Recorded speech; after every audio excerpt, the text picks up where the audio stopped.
হাদিস আপনাদেরকে শোনাই। একবার এক যুবক রাসূল সাল্লাল্লাহু আলাইহি সাল্লামের কাছে আসলেন।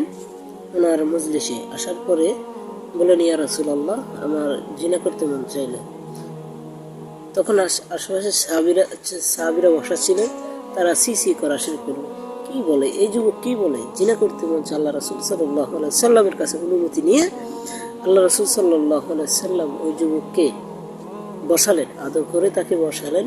বসানোর পরে তার মাথার উপরে তার হাত, আল্লাহ রাসূল সাল্লাল্লাহু আলাইহি সাল্লাম তার উপরে হাত রাখলেন আর বললেন, তোমার মায়ের সঙ্গে যদি কেউ জিনা করতে চায় সেটাকে তুমি অনুমতি দিবে?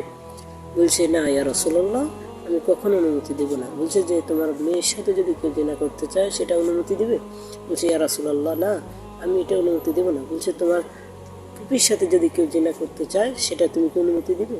বলছে, ইয়া রাসূলুল্লাহ, না। বলছে, তোমার খালার সাথে যদি কেউ জিনা করতে চায় সেটা অনুমতি দিবে? বলছে, না ইয়া রাসূলুল্লাহ, তোমার খালার সাথে, তোমার ফুপির সাথে যদি কেউ, তোমার বাতিজির সাথে কেউ, চাচির সাথে জিনা করতে চায় সেটা তুমি কি অনুমতি দেবে? বলছে, ইয়া রাসূলুল্লাহ, না। বলছে, তুমি যার সাথে জিনা করতে চাইছো সেও তো কারো মা হতে পারে, কারো বোন হতে পারে, কারো খালা হতে পারে, কারো চাচি হতে পারে।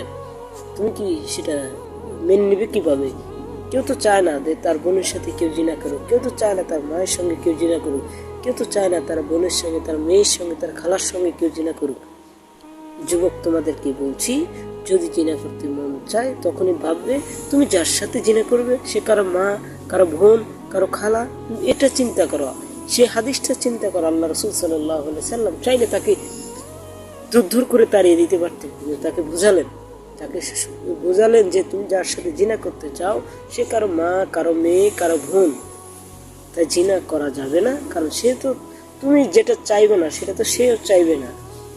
তুমি কি চাইবে তোমার মায়ের সাথে কেউ জিনা করুক? তাহলে সেও তো চাইবে না তুমি তার মায়ের সাথে জিনা করো। আল্লাহ রাসূল সাল্লাল্লাহু আলাইহি সাল্লাম তাকে এইভাবে বুঝালেন।